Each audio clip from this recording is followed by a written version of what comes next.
Completing the leadership and emotional intelligence assessments was a great way for me to discover which areas of leadership I am strongest in and which I can improve.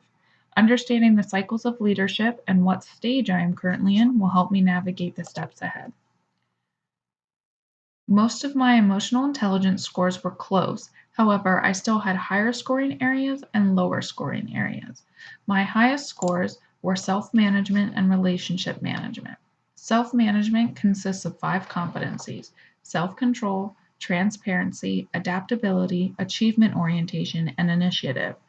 Relationship management contains 7 competencies: visionary leadership, developing others, influence, change catalyst, conflict management, building bonds, and teamwork. After reviewing these results, I can see how they play a factor in my everyday role as a leader. My lowest scoring areas were social awareness and self awareness. Social awareness is comprised of 3 competencies: empathy, organizational awareness, and service orientation. After reviewing this description, I would guess that organizational awareness is where I could improve.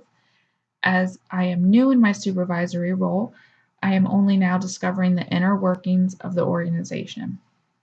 This description also contains the ability to navigate politics, which we will see was not a high scoring area for me either. My lowest score for all 4 areas was self-awareness. Self-awareness contains 3 competencies: emotional self-awareness, accurate self-assessment, and self-confidence. When pondering this result, I would have to say that I am most likely lacking in emotional self-awareness and self-confidence. When it comes to stress, I tend to only recognize it when it has already begun to manifest in other ways. For example, difficulty sleeping. Also, I know I struggle with self confidence and feel as though I can't be confident since I am in a new position. These are things that could really benefit me in my role and are worth improving upon. After completing the Bowman and Deal leadership assessment, I discovered that I portray most the human resource and structural leadership style. The human resource leader believes in people, is visible and accessible, and empowers others through participation and support. On the other hand, the structural leader focuses on developing new models and strategies, implementation, and continually experiments, evaluates, and adapts. These two seem very different, so it's ironic that I scored highest in both areas. However, once I was educated on the 2 styles, I can see how I have characteristics of each. I invest a lot in my team members and support them as much as I can so they can achieve their goals. I also like to analyze situations, get all the facts, and work towards implementing a plan or strategy for improving a situation. My lowest scoring areas were symbolic leadership and political leadership. The symbolic leaders are visionaries. They capture attention with symbols and discover and communicate vision. A political leader can establish what they want and how to get it, assess the distribution of power, build linkages with stakeholders, persuade, and negotiate. I can see how these 2 areas are not my strongest. I don't know that I have ever used symbols to emphasize the message I am delivering, and I tend to outline goals differently than a symbolic leader. A political leader seems to be someone who is confident and can describe what they want and knows they deserve to get it. Since self confidence is not my strong suit of mine, I would wager that this contributes to the reduced score in political leadership. Also, I think navigating relationships can take time and experience, which I have not had much of an opportunity to practice just yet. Next, we will talk about the different leadership cycles: crawl, walk, run. Crawl is the first step in the leadership cycle. In this phase, the leader manages a small group of individuals and focuses on self-awareness.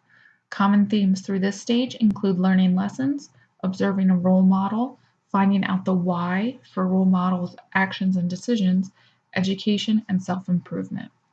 The timeline for the crawl cycle is different for everyone, but can take an average of 5 to 10 years. Once the leader has transitioned from the crawl stage, they move into the walk cycle of leadership. The leader in the walk cycle manages larger groups and teams. This phase deals with more complex information and challenges and focuses on team building. The timeline for the walk cycle is an average of 7 to 15 years. The final leadership cycle is the run stage. The leader in the run stage has developed a complex skill set and is ready to lead hundreds of people and manage millions in resources. Skills included are conceptual thinking, managing change, and risk-taking. These individuals are ready to lead organizations and are therefore most often seen within senior management. The timeline for the run stage is 10 to 20 years, but could take a lifetime to achieve. My current stage is definitely the crawl stage of the leadership cycle. I lead a small number of individuals in a singular department. I still have so much to learn, and I am being mentored every day. I think this cycle is appropriate for my experience level, and I know it will take time before I transition into the walk cycle.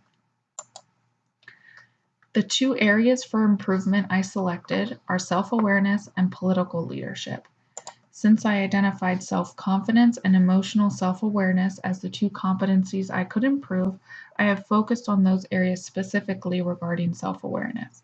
Improving these characteristics will help me identify my strengths in leadership, recognize my emotions such as stress, and portray more confidence to my team and others. Strengthening these areas will also help me transition from the crawl to walk cycle as I become more confident and knowledgeable in my specific skill set. Enhancing political leadership could go hand in hand with increasing self-confidence. Specifically, political leadership will enable me to negotiate the needs and wants of the department, build alliances, and provide clear, concise agendas. This will help me transition from the crawl to walk cycle by building and negotiating relationships with stakeholders.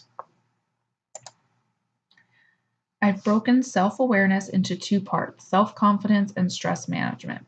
The first action plan describes improving self-confidence. In this area, I would like to focus on identifying and using my strengths in leadership. Determining what I am good at and using it to my advantage will help to increase confidence. To start, I will complete an in-depth self-assessment and have my mentor complete the same evaluation. Next, I will identify the areas I labeled as strengths and weaknesses compared to the areas my mentor identified.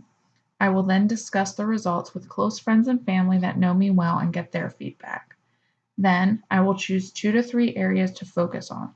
While my instinct is to pick 2 to 3 weaknesses to improve, the idea is to increase self-confidence. Therefore, I will focus on my strengths and how to utilize them to my advantage. Starting with one area at a time, I will find materials either through coursework or books I can purchase to help strengthen the skill. Once I have implemented the changes from the research I've done, I will take the self-assessment again and determine if it was successful by comparing the results to the initial assessment. If so, I will move on to the next focus area. Once I have seen an overall improvement in confidence, I believe it would be appropriate to focus on areas of improvement. The second part of increasing self-awareness is stress management. In this action plan, I will focus on identifying stressors, seeking recommendations for stress management, and implementing changes to reduce stress. First, I will need to identify the stressors. Since I must increase awareness, I will have to focus on the thoughts or concerns that are most present throughout the day.